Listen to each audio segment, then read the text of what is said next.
And we do thank you so much for taking this time to join us live. We are in Kadoma, where we're living a very much interesting and exciting media exchange with media gurus. And more importantly, we have a very special guest with us, Assistant Commissioner Nyathi, who's going to be speaking with us as Zimbabwe goes into this election. Nyathi, thank you so much for having us live right here. Thank you, Tony. Right, for the past couple of weeks, I should say, and also past 2 days, we are here in Kadoma.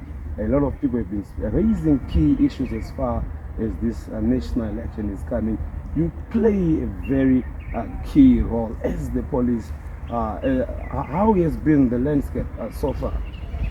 Thank you very much, Tony. Since the proclamation of the election dates by His Excellency the President of the Republic of Zimbabwe, President Dr. E.D. Mnangagwa, the Zimbabwe Republic Police has heightened preparations to ensure that the forthcoming elections set for the 23rd of August 2023 are held in a peaceful and a credible environment. What that does entail, it means that the Zimbabwe Republic Police must put in place measures to ensure that one, the country is enjoying a peaceful environment. Two, cases of political violence are dealt with. Thirdly, the security of journalists is also taken into consideration. And remember, whatever the electoral processes which are being undertaken in our country, the public has to know. The public has to receive information, and they can only be able to receive the information if the media is doing its work, if the media is being supported in terms of the security of the media personnel. The most important segment, specifically for us as the media, has been the protection with the police. How many cases so far have you received as far as violations against media practitioners?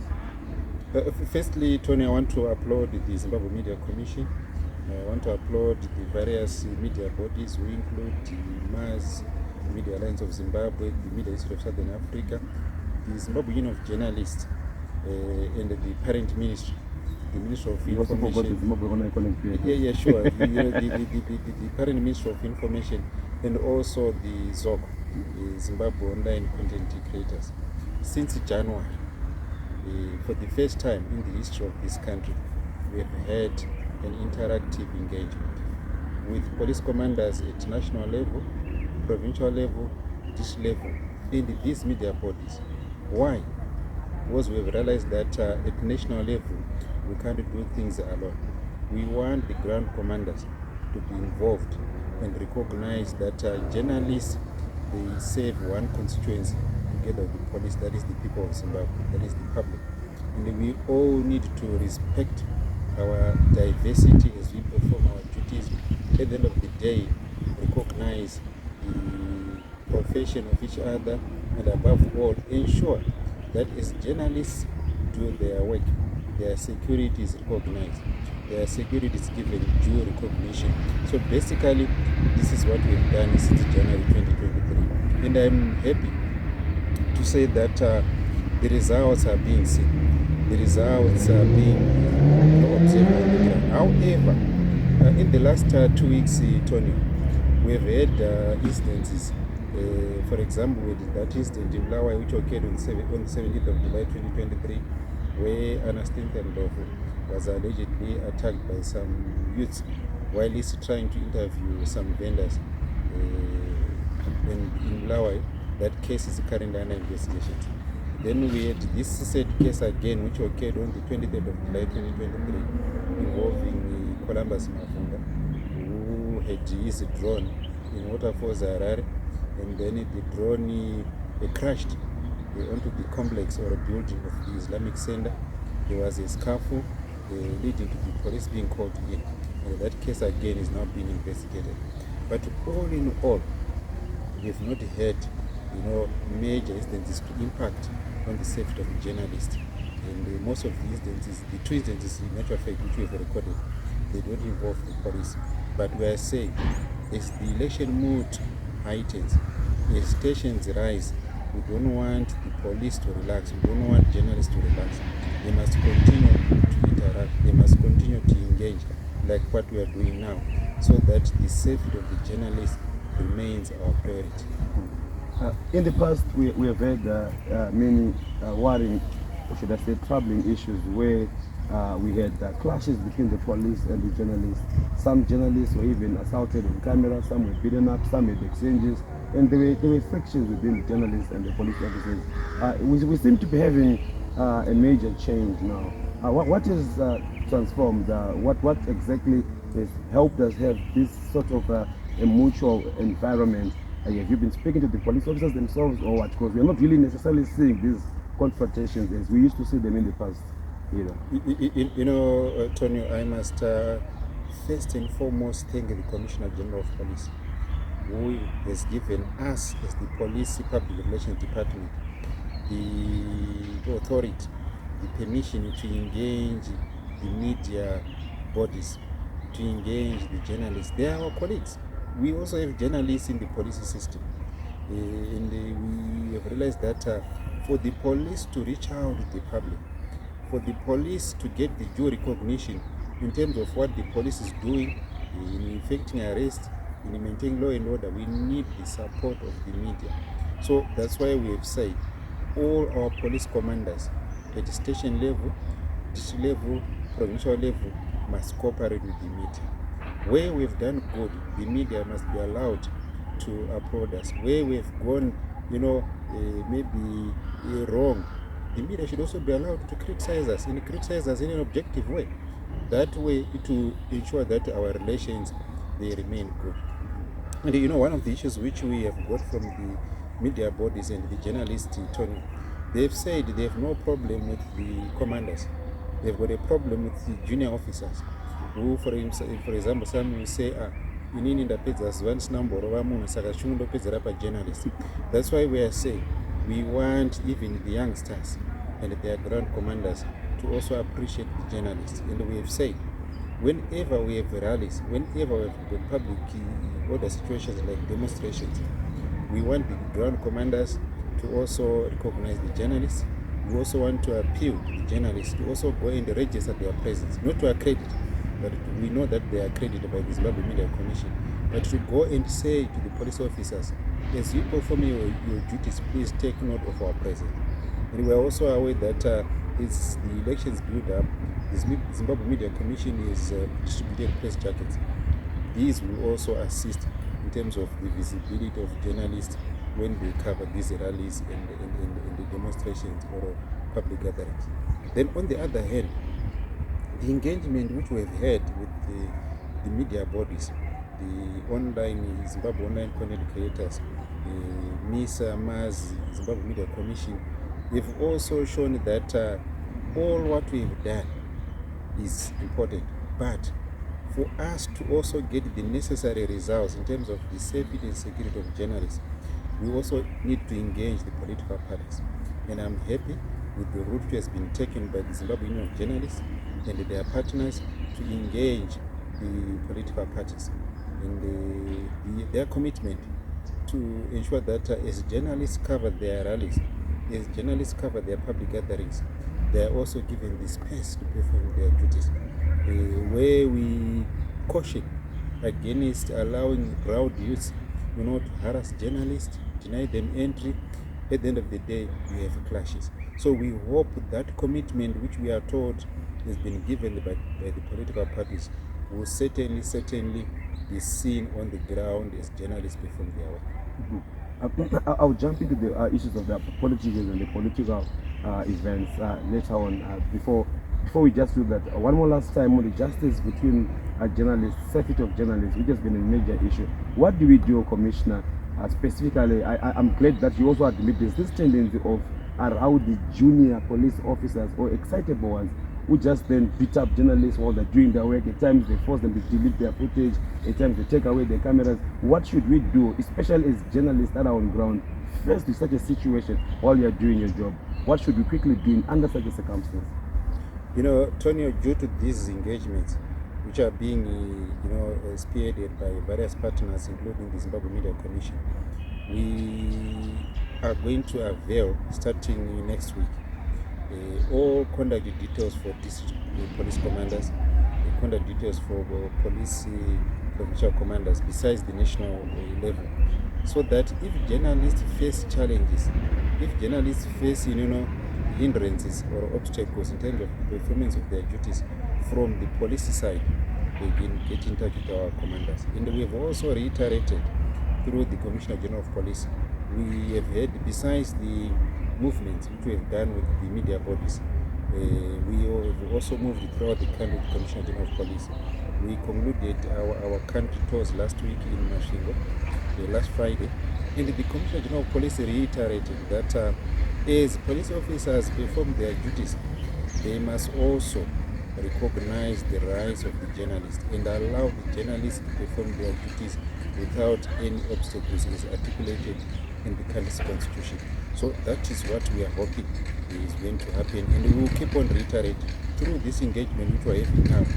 We keep on reiterating that what we have achieved in the last 5 months should not be obliterated by this just 3-4 weeks which remain for the country to host elections.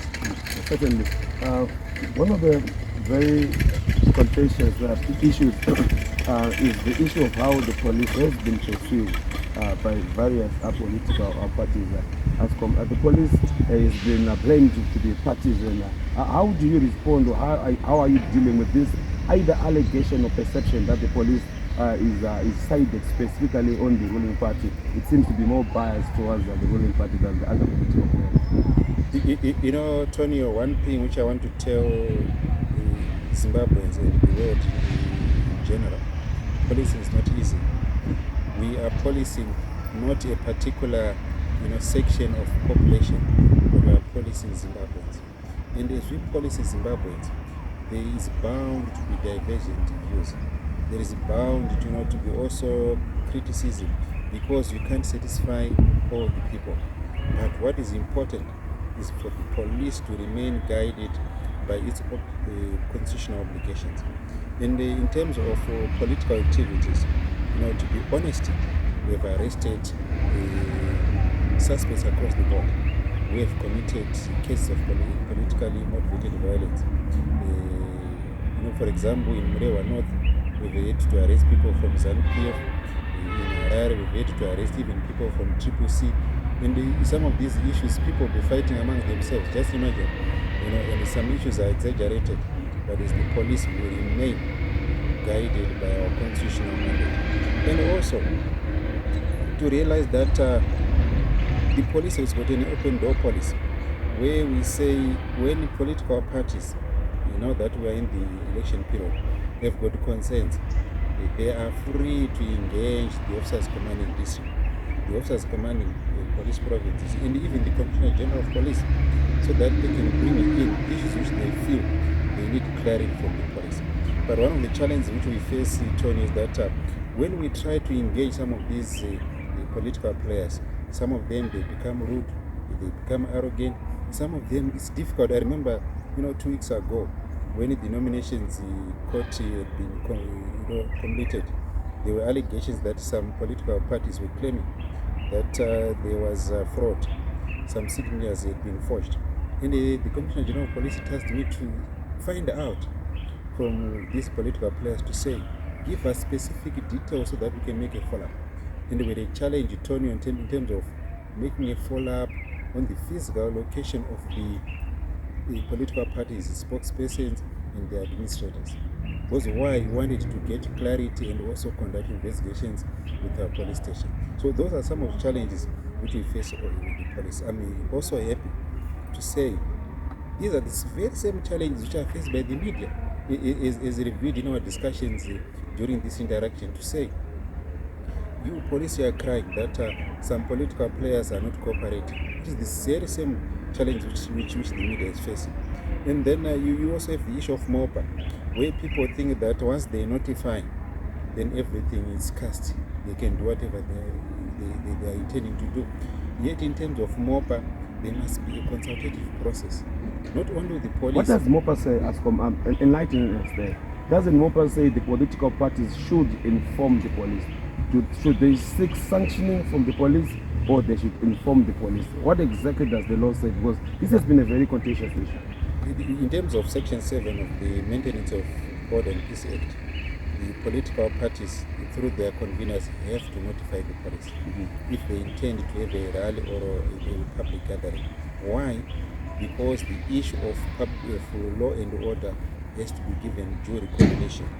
And when they notify, there must be a consultative process. Consultative process not only the police, but even people who might be affected by the rally or a public gathering. And if there are objections or concerns which are raised, these must be noted. And after being noted, then a determination is given. After a determination is given, whether it's either giving the convener the go-ahead to have their rally, or it is said it has been turned down, that must be properly communicated and the reasons given. But unfortunately, again, when people engage the police, they don't tell their supporters, they don't tell the public the truth. So at the end of the day, people will think that it is the police which is banning rallies. It is the police which is stopping a particular party from engaging with their supporters. But have you also stopped those from the ruling party? It seems we only get reports that opposition political party members are being stopped by the police. Have you stopped as well any from ZANUPF? Certainly. If you may at least cite maybe one or two that you remember you have stopped. Yeah, I remember we had this is on record. Yeah. We had this rally in Rafingora 2 months ago, where first CCC notified the police about their intention to hold the rally in Rafingora. They used a different name for the venue, in this case the stadium.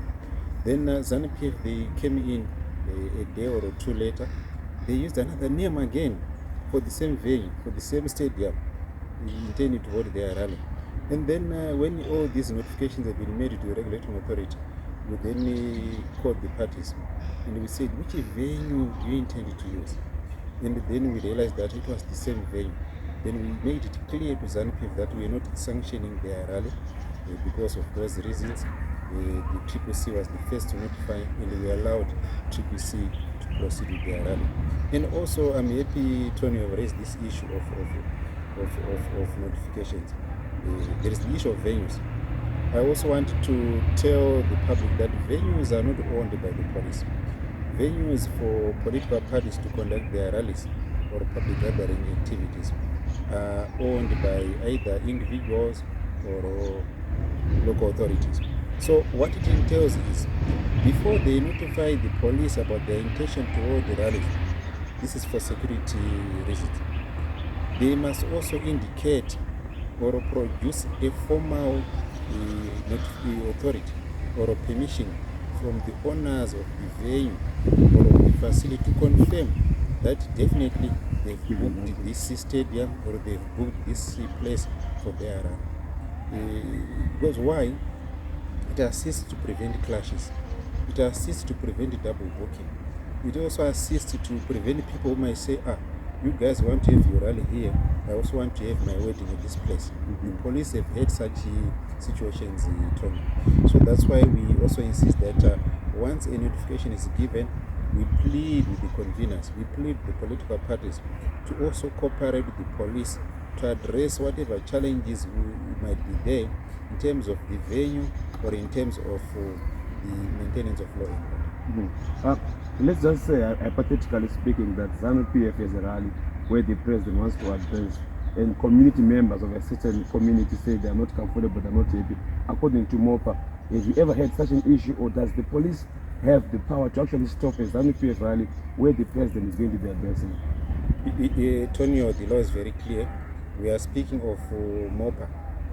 If the notification process is not done according to the provisions of MOPA, the police certainly do so. And we have made it clear, Tonio, to all political parties. The Commissioner General of Police has directed police commanders to make it clear to all political parties to say no one should hold a rally, no one should hold a public gathering without notifying the police. Why? Because the issue of the security of the public has to be considered. And to avoid these situations where people are complaining or will complain to say we notified the police but there is no record. We have directed since January 2023, Tony, all police districts to have registers where they record all notifications given for a particular police station or for a particular district, so that if there are queries, the media is free, the election observers are free to go and inspect these registers to confirm that indeed a particular party is booking their rallies, a particular party is not booking their rallies. That way we hope it will address some of these allegations which are leveled against this mobile public police. We've had last on this conditions issue. I think Mashingo and Bindura, where the CCC were in numerous times denied access to have rallies. Do we have any hostility between the CCC and the police in these specific provinces? What is your understanding? Because it seems as they've tried too many times in those two provinces, but unsuccessfully, especially Mashonal and Bindura, Mash Central and Mashingo. To be quite honest, Tony, what you have raised is very important. There are no acrimoniations or bad relations between the police and the CCC.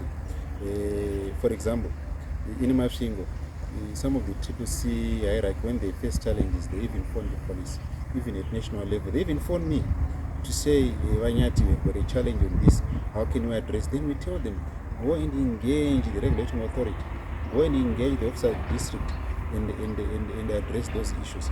Even as we speak now, we have in Masonry Central, the CCC, they are having their rally this weekend. It's some few meters away. ZANUPF is also having their rallies. We have sanctioned those rallies to go ahead.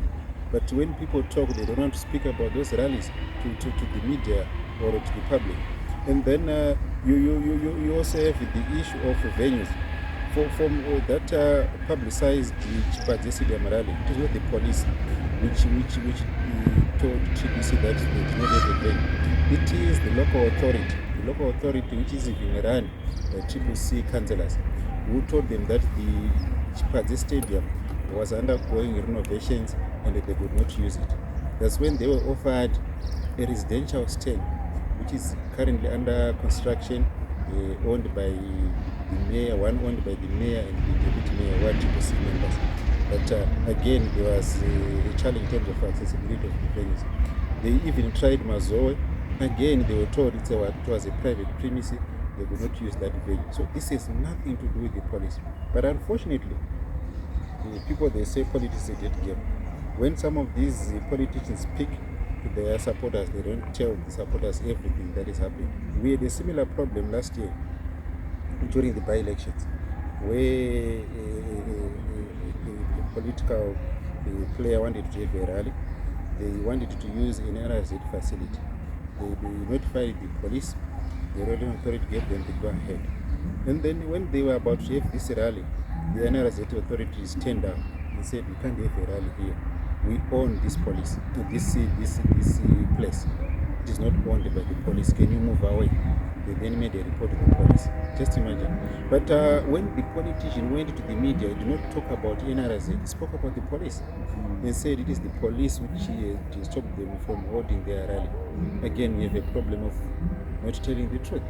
So that's why we are saying, whatever happens, we appeal with conveners, we appeal with politicians to tell their supporters the truth. Still on those issues of perceived or alleged bias on the police, within the political violence issues, how many of these arrests have you made specifically within the ZANUPF?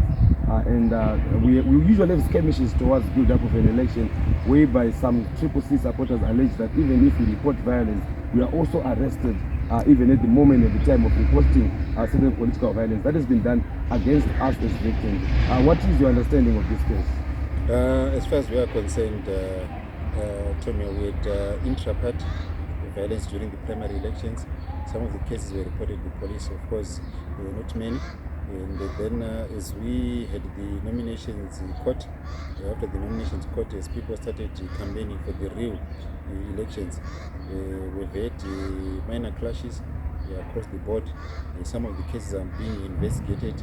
And as we build towards the elections, definitely we will update the nation on the total number of cases received vis-a-vis case of politically motivated violence.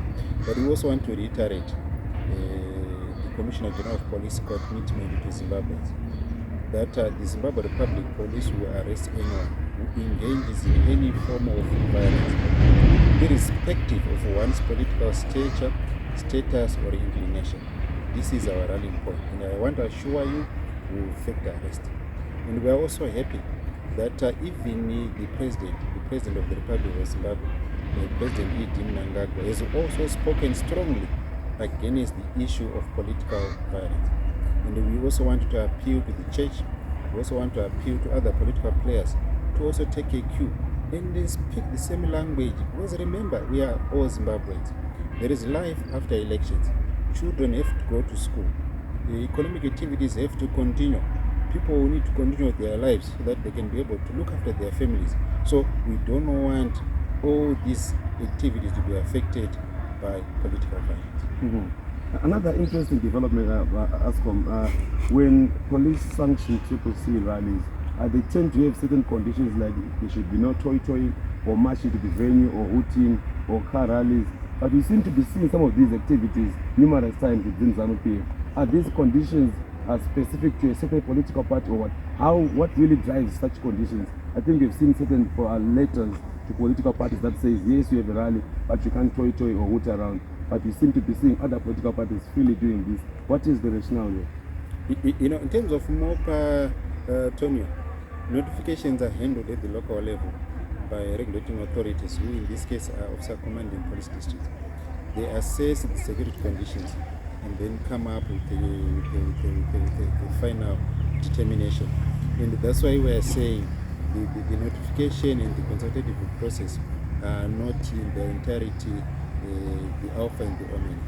They are adjustments, they are modifications, but these modifications or adjustments can only be undertaken when there is a consultative process which is friendly, which is open, and the discussions are held in an open forum. You know, unlike a situation where you find that you have a challenge, some of our political players, where they just notify, then they say everything is cast in that. When they are called for consultations, they don't come. I'm telling you. And sometimes don't even tell the public, it's the police, just keep quiet, say, it's their choice. If they say they do not come for consultations, then it's their choice. But at the end of the day, that's where we end up having those conditions which you then see on social media. Mm-hmm. Well, I appreciate as we just round down at this interview. Political environments, usually they bring these tempers up. How prepared is the police specifically for this upcoming 2022 election? How prepared are you for any possible uprisings, violence, or criminal activities which are election related? Very much prepared, Tony. Remember, only on the 5th of July 2023, President Edi Mnangagwa availed the vehicles to the police. Most of our stations have got vehicles now. We can easily monitor the situation. The government has revealed the necessary resources in terms of fuel, uniforms, communication system. Some of the resources are still coming. And I want to assure Zimbabweans that the police will take serious action against anyone who engages in any form of violence. And as I was preparing for this interview, it is the very same message which I have been given by the Commissioner General of Police, Commissioner General T.G. Matanga, to say, tell Zimbabweans that we are ready to deal with any form of political violence, which include intimidation or threats. So definitely, there is no going back on this standstill. Maybe last question with you. I know it always takes me days. Issues of intimidation. We have had many cases. The Mberengwa classical case, intimidation against Nelson Chamisa, and certain ZANUPF rallies. I think there was another one that was trending that says we are going to be killing you if you are going to be voting otherwise. And there was another one from Mozambique. I'm sure you are familiar with these three videos. These were issues of threat and intimidation being done by ZANUPF officials. Have these been arrested? As we speak, Tony, we are conducting investigations. And I also wanted to urge the public, when that if they see some of these issues where they feel that the security of a particular individual or the security of a particular and it is a mistake, they are free to approach any police station and make formal reports. Yesterday, just imagine, after the Bulawayo High Court judgment, there were people who were using the social media to say we are going to assassinate the two judges. And the one person had the audacity to report to me. And after reporting to me, I had to give the report to the police commander to say, can you look into this report? So that's the fora which we want, to say Zimbabweans are allowed by the constitution of the country, if they see something which they feel is not right, which they feel there's a criminal activity taking place, then they must report. And if they report, I can assure you. So what has happened so far with those 3 classical cases? I know the Mberengwane has been there for a very long time. Are you still investigating, and how much time does it take to investigate? Definitely. Investigations, they can take weeks, months, yes, Tony. And one of the challenges which we get with the politics, maybe it is to do with this myth that politics is a dirty game, where you find that when people report, yes, tensions will be running high. After the tension has died down, after the tension is eased, people, they no longer have that zeal to make a follow-up on their case. For people, they raise allegations.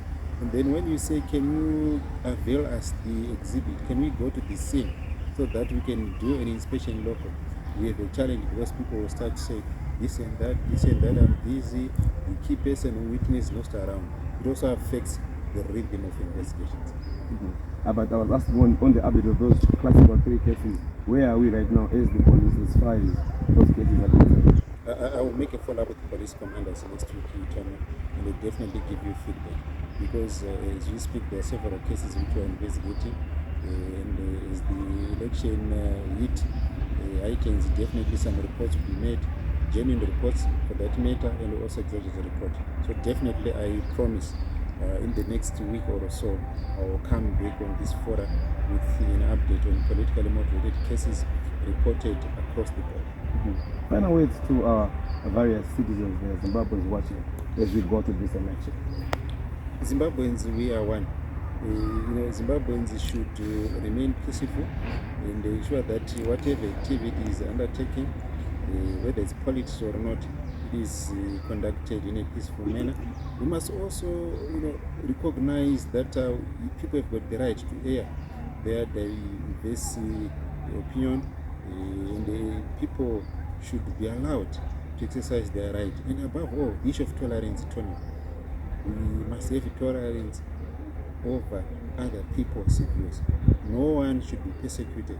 No one should be killed or assaulted because he's got different opinions or he's got different perspectives which are opposite to someone else. And above all, for people to report. Don't be threatened and keep quiet. Don't be intimidated and keep quiet. Report so that the due process of the law can be followed. And then, as the elections are being held, we also appeal to the public. We also appeal to the political parties to recognize the safety of journalists. Assistant Commissioner Paul Nyathi, we do thank you so much for having us live in this very important interview where you have been updating and talking to Zimbabweans as far as this case is concerned. We do appreciate you, and we do thank you so much for having us alive in this very important. I know it's a very busy time, moment, and phase of your lifetime, but we do appreciate you. Thank you so much for having us live right here. Thank you, Tony.